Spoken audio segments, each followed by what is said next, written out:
Before that Q&Aలోకి వెళ్ళిపోదాము. So Rajiv గారు sir అంటే జనరల్గా సరదాగా ఉంటారు, ఏంటి ఎమోషనల్ అయిపోయారు అండ్ లాస్ట్లో మాట అన్నారు, ఈ సిరీస్ నా లైఫ్లో చాలా ఇంపార్టెంట్ అన్నారు.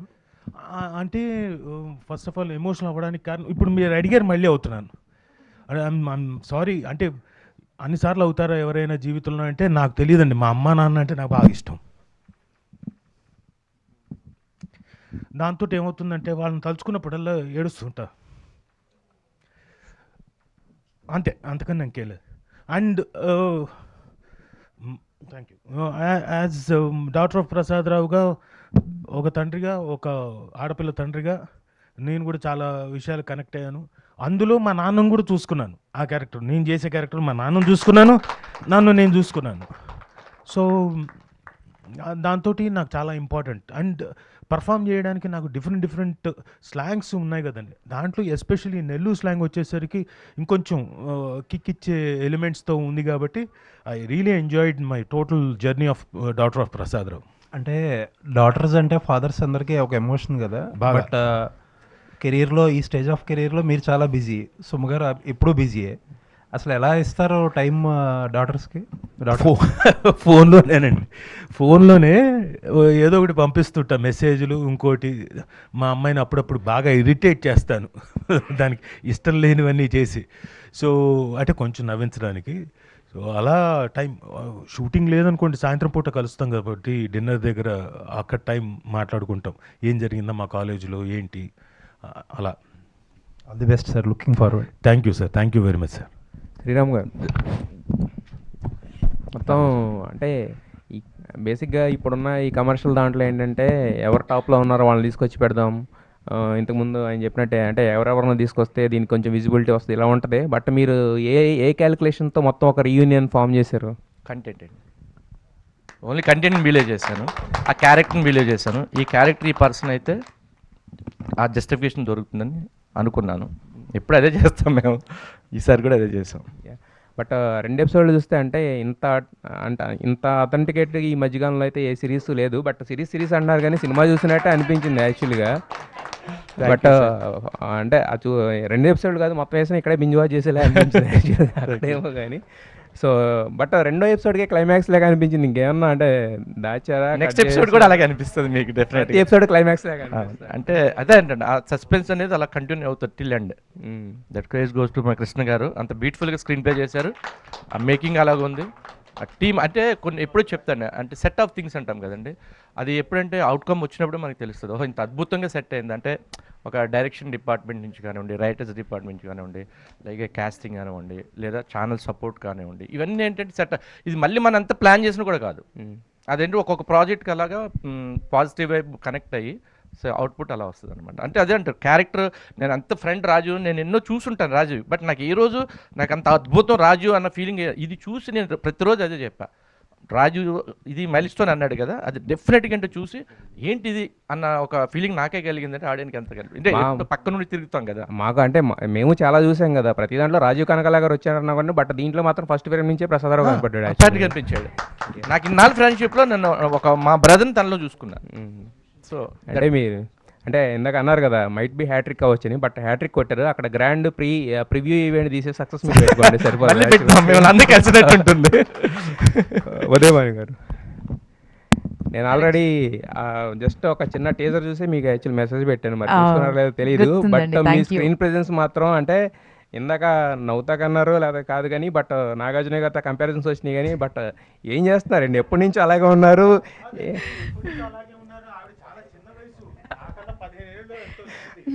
నిజం అండి, అది చిన్నప్పటి నుంచి వచ్చాం కదండి. బట్ ఏదేమైనా డిసిప్లిన్ అండి. I'm an actor first of all. Screen పైన నన్ను చాలామంది చూస్తారు, ఇన్స్పైర్ అవుతారు. సో డెఫినెట్గా my body is my temple. So దాన్ని నేను రెస్పెక్ట్ ఇవ్వకపోతే దేన్ని రెస్పెక్ట్ ఇస్తాను చెప్పండి, రైట్? మీ క్యారెక్టర్ మాత్రం చాలా సూపర్గా అనిపించింది, మీ స్క్రీన్ ప్రెజెన్స్. తర్వాత రెబక్క దీంట్లో అంటే కొంచెం ఎక్కువ చేసినా కూడా ఏమవుద్ది అంటే అతిగా అనిపిస్తుంది. అది చేయనివ్వరండి, అక్కడ కృష్ణ గారు ఉన్నారు కదా, అసలు వారు ఏం చెప్పామో వారు చెప్పారు అదే చేసామండి అంతే. అసలు అంటే నేను కొంచెం పడవ మాట్లాడతాను, ఒక లుక్ ఇస్తారనమాట సార్. సో బ్యాలెన్స్ చేసేది మా డైరెక్టర్ సార్. ఇందాక చెప్పారు కదా వదిలే అని రాజీవ్ చెప్పాడు కదా సేమ్. రాజీవ్ గారు, మీకు మాత్రం ఇది కెరీర్ బెస్ట్ క్యారెక్టర్ అండి. మీరు అన్నట్టు అంటే అక్కడి నుంచి ఇక్కడ ఫ్లై డౌన్ చేయడం కాదు, దీనికోసం దేశం దాటి వచ్చినా కూడా తప్పలేదు. అలా ఉంది మీ క్యారెక్టర్ యాక్చువల్గా. Thank you. వచ్చింది కూడా అందుకేనండి, ఆ దేశం నుంచి కూడా రమ్మంటే కూడా వచ్చేసేవాడిని. So it is definitely a very good character and milestone నా పర్ఫార్మెన్సెస్లో ఇది ఒకటి అవుతుంది. జెమిని సురేష్ గారికి నేను నిజంగా క్షమించండి, ఇందాక మీరు వెళ్తూ మావాడికి అన్నాను కానీ నోట్లో పేరు రాలేదు, క్షమించు. జయంత్ గారు, జయంత్ గారు, జీ తెలుగుకి ప్రసాద్కి బాగా కనెక్ట్ అయినట్టుంది. మొన్నే మన Shankaravara Prasad blockbuster hit కొట్టారు, మళ్ళీ దూసిపోతూ ఉంది. మళ్ళీ తర్వాత ప్రసాద్ గారి టైటిల్ రావడం. ఈ కథ చెప్పినప్పుడు, కృష్ణ గారు చెప్పినప్పుడు మీరు ఏ ఎలిమెంట్స్ నచ్చి మీరు వేసింది దీన్ని ఒప్పుకోండి సార్? బేసిక్గా ఏంటంటే ఈ చాలా సందర్భాల్లో అంటే ఇంతకుముందర త్రివిక్రమ్ గారు ఒకసారి చెప్పారు, and he did son of Satyamurthy. చాలాసార్లు ఏంటంటే మనం ఏమనుకుంటామంటే ఎక్కువ కథలు అమ్మ వైపు నుంచి చెప్పడం జరిగింది మనకి. తండ్రి పాయింట్ ఆఫ్ వ్యూలో తండ్రి ఎమోషన్ అనేది సంభవం అది చాలాసార్లు ఎక్స్ప్లోర్ చేయలేదు, ఆన్ స్క్రీన్ ఎక్స్ప్లోర్ చేయలేదు. సో ఇప్పుడున్న పరిస్థితుల్లో మీరందరూ ఇప్పుడున్న జెన్జీ సిచ్యువేషన్లో మోస్ట్ సెంటిమెంటల్ ఎమోషనల్గా as equal as women suffer అవుతుంది కూడా మేల్ అండ్ ఫాదర్స్, పర్టికులర్గా ఆ ఏజ్ గ్రూప్లో ఉన్న ఫాదర్స్. సో ఆ ఫాదర్ క్యారెక్టర్ చెప్పినప్పుడు ఇంకా అంతకన్నా ఎక్స్టెండ్ చేయగల నెక్స్ట్ స్క్రీన్ ప్లేకి వెళ్ళిపోదాం అన్న దీనికి వెళ్ళాను సార్. ఉదయభాను గారు, సురేష్ జీ నమస్కారం. నమస్తే, చెప్పండి. మొన్న బార్బరిక్లో ఇరగదీశారు డ్యాన్స్ చూసి, అది ఇంకా మర్చిపోలేదు, అది అలా గుర్తుంటూనే ఉంది. క్వైట్ ఆపోజిషన్గా పోలీస్ ఆఫీసర్గా చాలా పవర్ఫుల్గా ఉంది. అంటే రియలిస్టిక్గా ఎప్పుడు మీరు ఏదన్నా కొండ బదులు కొట్టి మాట్లాడతారు, అట్లాగే డేర్గా ఉంటారు. సో ఆ రియల్ క్యారెక్టర్ మీకు చేస్తున్నప్పుడు మీకు అనిపిస్తుంది? చాలా స్ట్రాంగ్గా అనిపించిందండి. అండ్ నాకు ఎందుకు నేను రెబెక్కగా పుట్టడం కోసం పుట్టానేమో అనిపించింది అది చేస్తున్నంతసేపు. సో అదే దిస్ వాట్ ఐఎమ్ కదా అనిపించింది, అంటే ఆ డ్రెస్ వేసుకోగానే. చాలా అంటే ఒక ఇందాక చెప్పింది కదా, చాలా ఆకలితో ఉన్న యాక్టర్స్ అండి మేమంతా. యాపటైట్తో ఉంది, ఆపర్చునిటీ వచ్చి మా ముందు వాళ్తే 100కి 100% ఇచ్చేందుకు యూనో అది డే అండ్ నైట్ కష్టపడేందుకు వీఆర్ రెడీ. సో అలాంటి ఆపర్చునిటీ వచ్చింది కాబట్టి I could give my best. ఇప్పుడు హోస్టింగ్ కంటే ఎక్కువ నట్టుగానే మీరు చేయాలనుకుంటున్నారు? ఫస్ట్ యాక్చువల్లీ నేను యాక్టర్నేనండి, తెలుసు. యాక్టర్నే. ఇట్స్ గుడ్ థింగ్ దట్, ఎందుకంటే ఇప్పుడు ఇంత బ్యూటిఫుల్గా హోస్ట్ చేయడానికి ఉన్నారు కదా మా మంజుష, ఇంకా చాలామంది ఉన్నారు. సో నాకు ఇప్పుడు యాక్టర్గా నా పొటెన్షియల్ ప్రూవ్ చేసుకోవాలని. ఇందాక నాగార్జున గారు పోలిస్తే మీరు ఒప్పుకోవట్లేదు, నాగ చైతన్యతోటి పోల్చాలని. డెఫినెట్గా బికాజ్ అంటే మేము ఆ జనరేషన్ కాబట్టి. నాగార్జున గారు అంటే అఫ్కోర్స్ అండి వారు అందరికీ ఇన్స్పిరేషన్. బట్ యూనో మీరందరూ కలిసి నా డేట్ ఆఫ్ బర్త్ని మార్చి నన్ను 10-15 ఏళ్ళు 20 ఏళ్ళు కూడా పెద్దగా చేసి చాలా రోజుల నుంచి చాలా జరుగుతోంది. సో సో నెక్స్ట్ అందుకని నాగ చైతన్య గారిని. రాజీవ్ గారు, జనరల్గా చాలా మంది హీరోలకు ఉంటారు క్రష్లు, మీరు అందరు క్రష్ అయిపోయారు. మీరేంటి సార్, మీరు నా కొంపంటిచ్చేలాగా. అంటే ఇప్పటివరకు ఎమోషనల్ అయిపోయింది కదా, కొంచెం నవ్విందామని. అదిగోండి నా క్రష్ ఆవిడ. అది అందుకనే చెప్పారు. ఆవిడ నాకు ఎప్పటికప్పుడు చెప్తుంటుంది. బోర్డు మంది వస్తారేమో, నేనున్నాను అని వస్తారేమో. సరే, కొన్ని క్యారెక్టర్ చేసినప్పుడు మన బాడీ లాంగ్వేజ్ కానీ యాస్ కానీ ఎన్ని మార్చాల్సి వస్తుంది, దానికి ఎక్కువ హోంవర్క్ చేయాల్సి వస్తుంది. ఎస్పెషల్లీ ఈ సినిమా ఇప్పుడు నెల్లూరు లాంగ్వేజ్తో చెప్పడం. సో దీనికి మీరు టఫ్గా ఫీల్ అయిన సందర్భం ఏదన్నా? పెద్దగా టఫ్గా ఫీల్ అవ్వలేదండి. లాంగ్వేజ్ మాట్లాడడానికి మాత్రం కొంచెం టఫ్గా ఫీల్ అయ్యాను, బట్ అది కూడా పెద్దగా అనిపించలేదు. ఎందుకంటే కృష్ణ గారు ఉన్నారు, ఆయనకి ఆ స్లాంగ్ మీద బాగా పట్టుంది కాబట్టి ఆయన లొకేషన్లో అవన్నీ చేయించేవాడు. అండ్ ఎప్పుడైతే కాస్ట్యూమ్ ఇంకోటి అవన్నీ వచ్చేసాయో, ఈవెన్ వాక్ దగ్గర నుంచి ఆ క్యారెక్టర్ రాసినప్పుడే క్లారిటీ ఉంది కాబట్టి నాకు పెద్దగా నేను కష్టపడాల్సిన అవసరం రాలేదు. సో వాళ్ళు రాసుకున్నది చాలా క్లియర్గా రాసుకున్నారు. So I didn't find much. And అంతే. చెప్పండి శ్రీరామ్ గారు, చెప్పండి. మీరు దీంట్లో చేయకపోవడా కారణం ఏంటి? నాకు తెలియదు, అంటే నేను చేసే క్యారెక్టర్ లేదు. అంటే సీరియల్ నుంచి మామూలుగా సినిమాకి వెళ్ళడం అనేది ఒక అచీవ్మెంట్గా ఇదివరకు మనం ఫీల్ అయ్యేవాళ్ళం. ఇప్పుడు సీరియల్ మిడిల్లో ఇప్పుడు ఈ ప్లాట్ఫామ్స్ వచ్చినాయి, ఓటీటీ ప్లాట్ఫామ్స్ ఇవన్నీ సిరీస్ కానీ. సో ఇప్పుడు సీరియల్స్ చాలా వరకు నిజంగా చాలామంది మన తెలుగు వాళ్ళ ఫీలింగ్ ఇందాక చాలామంది తీసుకొచ్చారు. సో నిజంగా ఇప్పుడు సీరియల్స్ అన్నీ ఎక్కువ అదర్ లాంగ్వేజ్ నుంచి ఎక్కువ వస్తున్నాయి, అయ్యే జరుగుతున్నాయి. సో అవి స్టాప్ చేసి ఎక్కువ ఈ ఓటీటీకి రావడం, సీరియల్ నిర్మాతలు రావడం గురించి మీరు ఏం చెప్తారు? యాక్చువల్గా అదండి, ఇది కూడా ఒక అంటే సీరియల్స్ కూడా మనం బయట డిపెండ్ అవ్వాల్సి వస్తుందంటే తెలుగు వాళ్ళు లేక డిపెండ్ అవుతున్నాం. ఉంటే డెఫినెట్గా తీసుకుంటాం. ఇప్పుడు నా ప్రొడక్షన్ తీసుకుంటే నేను మ్యాక్సిమం తెలుగు వాళ్ళనే పెడతాను, ట్రై చేస్తాను. ఆ క్యారెక్టర్స్కి వాళ్ళనే ఇంపార్టెన్స్ ఇస్తాం. ఓటీటీ డెఫినెట్గా ఏంటంటే ఓటీటీకి వచ్చేసరికి కూడా ఏంటంటే మనకి కొంచెం రికగ్నైజ్డ్ ఆర్టిస్టులు కావాలి. ఇవాళ రాజు ఎక్కడి నుంచి వచ్చాడండి? టీవీ నుంచి వచ్చాడు, ఫస్ట్ స్టార్టింగ్ కదా. ఇవాళ సినిమాలే చేస్తున్నాడు. తను టీవీ నుంచి వచ్చాను, తను సినిమాలు చేస్తున్నాడు. నేను టీవీ నుంచి నేను కొన్ని సినిమాలు చేశాను. అది ఎక్కడో చిన్న ఇది తీసుకొస్తున్నారు కానీ అది కరెక్ట్ కాదని నా ఫీలింగ్ బేసిక్గా. కృష్ణ గారు హాయ్ అండి. 2 ఎపిసోడ్స్ చూసాం, బాగుంది. ఆల్ ది బెస్ట్ అండి. ఎస్పెషల్లీ రెక్కీ విషయంకి వచ్చేసరికి మీరు ది బెస్ట్ ఇచ్చేసారు ఫస్ట్ సిరీసే. ఇప్పుడు టెక్నీషియన్స్ కానీ అందరు కానీ రెక్కీతో పోలుస్తారు, అంటే దాన్ని బీట్ చేయాలని. సో అది ఒక బ్యాగేజ్లా అనిపిస్తుందా ఎవ్రీ టైం, లేదంటే ఒక ఛాలెంజింగ్గా తీసుకొని దాన్ని? కొద్దిగా ఛాలెంజింగ్గానే తీసుకుంటాండి రెక్కీ తర్వాత. ఎందుకంటే స్క్రీన్ ప్లేకి ఆ సిరీస్కి స్క్రీన్ ప్లేకి చాలా పేరు వచ్చింది. అండ్ రెక్కీ తర్వాత నేను 2 years వరకు ఏ కథ రాలేదండి. ఆ తర్వాత రాసిన కథ ఇదే అండి. అంత టైం తీసుకున్నాను. ఓకే, రెక్కీ 2 పార్ట్ 2 ఎప్పుడు ఉంటుందండి సిరీస్ అంటూ? జయంత్ గారి చేతుల్లో ఉందండి. All the best. Thank you. Vasanthi hi అండి. హాయ్. అయితే 2 episodes చాలా ఎమోషనల్ డ్రైవ్ అనే చెప్పాలండి. ఫాదర్ అండ్ డాటర్ సెంటిమెంట్ చాలా బాగా చూపించారు. అయితే 2 years పట్టింది అన్నారు కదా ఈ స్టోరీ రాయడానికి. Is there any true based incidents ఏవైనా ఉన్నాయా, లేకపోతే ఎలా రాశారు స్టోరీ? మా బ్రదరు వాళ్ళ పాపని ఇక్కడ సాఫ్ట్వేర్ ఇంజనీర్గా జాయిన్ చేయడానికి ఇంటర్వ్యూ కోసం వచ్చాడండి. వాళ్ళు హైదరాబాద్ వచ్చి మా ఇంట్లోనే దిగారు. దిగిన తర్వాత ఆ తండ్రి కూతురు ఉదయం ఆఫీస్కి వెళ్ళడానికి ముందు వాళ్ళ యొక్క మాటలు, వాళ్ళ టెన్షను, ఆ తండ్రి పడేది ఇది, హాల్ అంతా అతను ఎలా తిరిగాడు టెన్షన్గా, అది తీసుకెళ్ళేటప్పుడు అతను పడ్డ టెన్షను. అంటే ఒక 20 సంవత్సరాల తర్వాత ఒక అమ్మాయిని హైదరాబాద్ తీసుకొచ్చాడు, ఇంకా అమ్మాయి హైదరాబాద్లో ఉండబోతుంది అని ఆ తండ్రి పడే ఆ టెన్షన్ అంతా చూశానండి. వీళ్ళిద్దరి మీద కథ రాస్తే బాగుంటుంది అనిపించి ఆ లైన్ తీసుకున్నాను. అప్పటికి లైనే ఉంది. ఆ లైన్ ఇంత పెద్ద కథగా రావడానికి జయంత్ గారు మాత్రమే కారణం. ఆల్ ది బెస్ట్ అండి. ఉదయ్ భాను గారు. Hello ma'am. హాయ్. అయితే being a mother of 2 beautiful kids, అయితే ఇది ఎంతవరకు మీకు కనెక్ట్ అయ్యింది అని అంటే మీరు ఇంతకుముందు చెప్పారు. అండ్ ఇప్పుడున్న జనరేషన్లో ఇంత ఈ ఎమోషన్స్ ఉన్నా కూడా బయటకి తీసుకురావాలి అన్న ఇది కూడా చాలామందిలో లేదు. సో ఇలాంటి స్టోరీస్ చేస్తూ ఒక మెసేజ్ ఓరియంటెడ్గా ఉండడం అనేది చాలా తక్కువ మందిలో చూస్తున్నాం మనం. సో మీకు ఎలా అనిపించింది? డెఫినెట్గా ఇలాంటి స్టోరీస్ రావాలండి. అంటే అనుకుంటారు ఇప్పుడు ఉన్న జనరేషన్ అంత ఎమోషనల్ కాదని, బట్ డెఫినెట్గా చాలా ఎమోషనల్ అండి.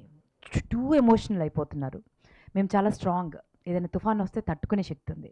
కానీ ఇప్పుడున్న జనరేషన్కి అది లేదు. ఇన్స్టెంట్ డిసిజన్స్, ఏదైనా వస్తే తట్టుకోలేరు, ఏదో ఒకటి చేసేసుకుంటారు, దూకేస్తారు. అంటే లైఫ్ అంటే విలువ లేదు. టూ మచ్ ఆఫ్ ప్లే ఉందండి వీళ్ళకి. సో వాళ్ళు కొంచెం బ్యాలెన్స్డ్గా ఉండాలి అండ్ ఇంకొంచెం స్ట్రాంగ్ అవ్వాలి. అండ్ ఇలాంటి కథలు వస్తే చాలామంది రియలైజ్ అవుతారు, ముఖ్యంగా పేరెంట్స్. డెఫినెట్గా పేరెంట్ పర్స్పెక్టివ్ కూడా చాలా మారుతుంది ఈ సిరీస్ వచ్చిన తర్వాత. ఇలాంటివి రావాలి. అండ్ అందుకే అంటున్నాను కదా, part 2, part 3, part 4, part 5, part 6, part 7. నన్ను మైక్ ఎవరైనా తీసుకోండి. Part 7, part 8, part Vasanthi congrats. 90s తర్వాత ఒక మంచి ప్రాజెక్ట్ వచ్చావు. అండ్ మీవు కాకుండా మిగతా వాళ్ళందరూ చూసుకుంటే పెద్ద యాక్టర్లు అనగానే గొప్ప యాక్టర్లు అనొచ్చు. ఎలాంటి క్యారెక్టర్ ఇచ్చినా ఇన్వాల్వ్ అయిపోతారు. అలా మీరు కూడా మీ ఫాదర్తో బాగా కనెక్టెడ్ అయ్యి ఉన్నారు. సో ఈ స్టోరీ మీకు పర్సనల్ లైఫ్ ఎంతవరకు కనెక్ట్ అయ్యింది? అండ్ రాజీవ్ కనకర గారితో వర్క్ ఎక్స్పీరియన్స్.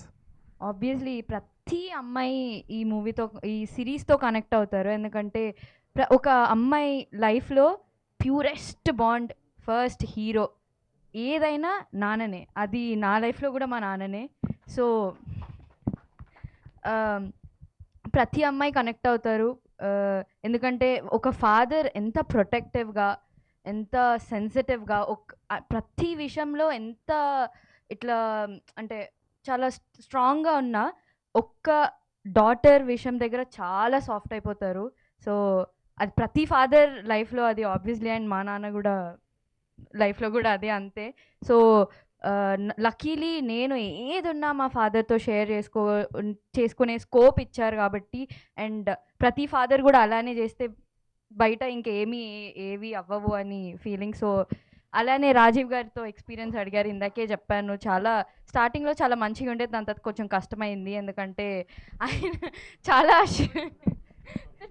పొగుడుతున్నా చెప్పు నువ్వు అసలు. తిట్టట్లేదు అంటే ఆ వేరియేషన్స్ ఇచ్చేంత కెపాసిటీ నాలో ఇంకా రాలేదు. రాజీవ్ గారిలో ఇంకా చాలా ఉంది. అండ్ మీరు అన్నట్టు ఎంత సీరియస్గా అయితే కనిపిస్తారో అంతే చాలా సాఫ్ట్ హార్టెడ్ అండ్ చాలా జోవియల్. ఉదయ్ భాను గారు చెప్పినట్టు రాజీవ్ గారు సెట్లో ఉంటే ఒక పండగలా ఉంటుంది, అందరు నవ్వుతూనే ఉంటారు. అలానే కొన్ని సీన్స్లో కష్టమై నేను నవ్వాను. రైటర్ శృతి. హాయ్. అంటే కృష్ణ గారు ఒక సింగిల్ లైన్ స్టోరీగా అనుకున్న తర్వాత మీ దగ్గర తీసుకొచ్చిందా, డెవలప్మెంట్ జరిగిందా, లేదంటే what is your add on to this? Sir మొత్తం డెవలప్ చేసుకున్నారు ముందే. సార్ టీమ్ అంతా కూర్చొని డెవలప్ చేసుకున్నారు, ఆ తర్వాత నేను జాయిన్ అయ్యాను. ఓకే. అంటే ప్రసాద్ రావు అనేది మోస్ట్లీ అంత ఫాదర్ వర్షన్లో అనుకుంటున్నాం కానీ, బట్ అందులో డాటర్ వర్షన్ కూడా ఉంటుంది, పర్స్పెక్టివ్ అనేది.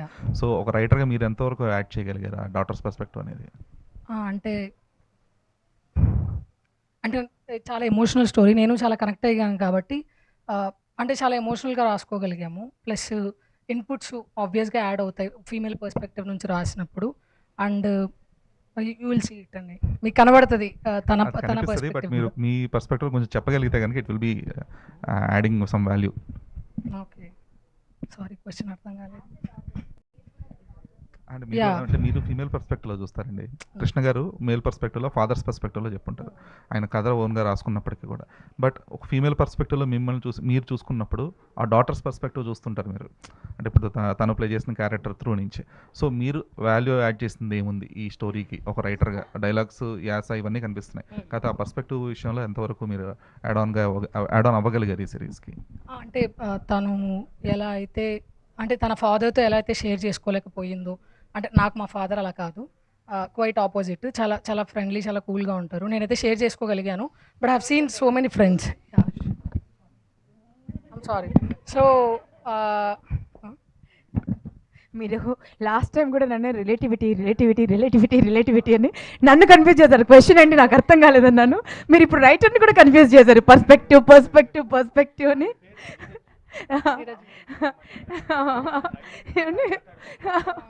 లేదండి, అయితే మీరు స్క్రీన్ మీద చూస్తారు, స్క్రీన్ మీద చూస్తారు. స్క్రీన్ మీద చూడండి, ఆ పర్స్పెక్టివ్ కూడా స్క్రీన్ మీద చూస్తారు. ఎందుకంటే చాలా లేయర్స్ ఉన్నాయి ఇందులో, చాలా ఎమోషనల్ లేయర్స్ ఉన్నాయి, చాలా థ్రిల్లర్ లేయర్స్ ఉన్నాయి. సో అవన్నీ మీకు కనిపిస్తాయి. థర్డ్ ఎపిసోడ్ నుంచి you will see a lot of Rajeev గారు, సార్ ఇప్పటివరకు మీ క్యారెక్టర్స్ అన్నీ ఒక ఫాదర్ రోల్స్ చేసి చాలా ఉన్నాయి. సో మీరు మీ ఫాదర్ కలిసి కూడా యాక్ట్ చేశారు చాలా సినిమాల్లో. సో 2 సినిమాలు చేసినట్టున్నారు ఐ థింక్ సో. సో ఇప్పుడు నెక్స్ట్ రోషన్ గారితో ఎప్పుడు చేయబోతున్నారు మీరిద్దరు కలిసి ఆన్ స్క్రీన్లో? అంటే రావాలి కదా కథ, అలాంటిది వస్తే తప్పకుండా నచ్చితే, నా క్యారెక్టర్ నాకు నచ్చి ఆయన క్యారెక్టర్ ఆయనగా నచ్చితే తప్పకుండా చేస్తాం. Hope so, let's see. అందరికీ అది డ్రీమ్ ఉంటుంది ఆఫ్ కోర్స్, సన్తో యాక్ట్ చేయడం. అది నాకు మా అబ్బాయితో డ్రీమా? ఓ యా, వాడికి ఉంటే ఫస్ట్ ఆ డ్రీమ్, తర్వాత నాకు వస్తుంది. కృష్ణ గారు, సక్సెస్ఫుల్గా ఇది కూడా సక్సెస్ అనేది ఆల్రెడీ ఇప్పుడే ప్రూవ్ అయింది 2 ఎపిసోడ్స్ చూసిన తర్వాత. సో మీరు మళ్ళీ డైరెక్టర్ అయిన తర్వాత డైరెక్టర్గా కూడా సక్సెస్ అవుతారని అవ్వాలని కోరుకుంటున్నాను. సో మళ్ళీ కూడా వెబ్ సిరీస్ చేసే అవకాశం ఉంటుందా డైరెక్టర్ అయిన తర్వాత కూడా? ఖచ్చితంగా G5కి ఎప్పుడు నేను చేస్తూనే ఉంటాను. సినిమా కూడా G5కే చేస్తారా? డెఫినెట్లీ. ఎందుకు అంటే పోల్చడం కానీ ఈటీవీని ఇట్లా వరుసగా వేరే బ్యాక్ టు బ్యాక్ మూవీ చేస్తున్నప్పుడు G5 ఎందుకు మూవీస్ మీద ఎక్కువ ఇంపార్టెన్స్ ఇవ్వట్లేదు అంటే? లేదు, జీ స్టూడియోస్ చేస్తున్నారు. సో మేజర్గా సినిమాలని జీ స్టూడియోస్ చేస్తారు. And G5 also we are planning to do direct to digital movies. వాసంది, ఈ కథ చెప్పినప్పుడు మీ డాడీతో నువ్వు షేర్ చేసుకున్నది ఏంటి? అంటే ఈ స్టోరీ చెప్పినప్పుడు ఫస్ట్ ఆ స్టోరీలో మా నాన్ననే కనిపించారు. అండ్ నేను నాన్నతో ఫస్ట్ ఏ స్టోరీ అయినా నాన్న ఒకసారి ఒకసారి ఒకసారి రండి. Father of Vasanthi, daughter of. So first ఏదైనా ఏ స్టోరీ అయినా కూడా మా నాన్ననే వింటారు నార్మల్గా. మా నాన్నకి అది మంచిగా అనిపించిందంటే ఆ స్టోరీ నా దగ్గరకు వస్తుంది. సో ఫస్ట్ టైం ఈ స్టోరీ లైన్ ఏదైతే నాన్న విన్నారో, ఒక ఫాదర్ డాటర్ బాండ్ గట్టిగా కనిపించే ఒక స్టోరీ విన్నా నేను. I think you should here it అని అన్నారు. ఓకే చూద్దాము, ఓకే వెబ్ సిరీస్ అన్నా సరే అని అనుకున్నాం. ఎప్పుడైతే కరెక్ట్ నరేషన్ కృష్ణ గారు మా ఇద్దరు నాన్నకి నాకు ఇచ్చినప్పుడు, నేను నాన్న అంటే it's not a new story, మనకు బయట జరిగే స్టోరీయే ఇది ఈ స్టోరీ. సో ప్రతి ఒక్క ఇంట్లో ఉండే భయం కానీ స్టోరీ కానీ ఏదైనా మేము మా సిరీస్లో చూపించాము. సో నాన్న అన్నారు it's going to be something very big. So ప్రతి ఒక్కరు కనెక్ట్ అయ్యేదే మనం తీసుకెళ్ళాలి అండ్ ఒక మంచి మెసేజ్ ఇస్తూ వెళ్ళాలి. అండ్ అలాంటి ఒక మంచి మెసేజ్ ఉన్న ప్రాజెక్ట్ ఇది. సో విఆర్ ఎన్ అని అన్నారు నాన్న. నిజంగా చాలా షార్ప్గా, చాలా బ్రిలియంట్గా మీరు మాట్లాడుతున్నారు, నేను చూస్తున్నాను. అంటే ఇప్పుడు బయట జరిగేది నిజంగా హాస్టల్లో కూడా ఇలా జరుగుతున్నాయి. అలా మీ ఫ్రెండ్స్ వల్ల మీరు చెప్పిన సందర్భాలు ఏదైనా ఉన్నాయా?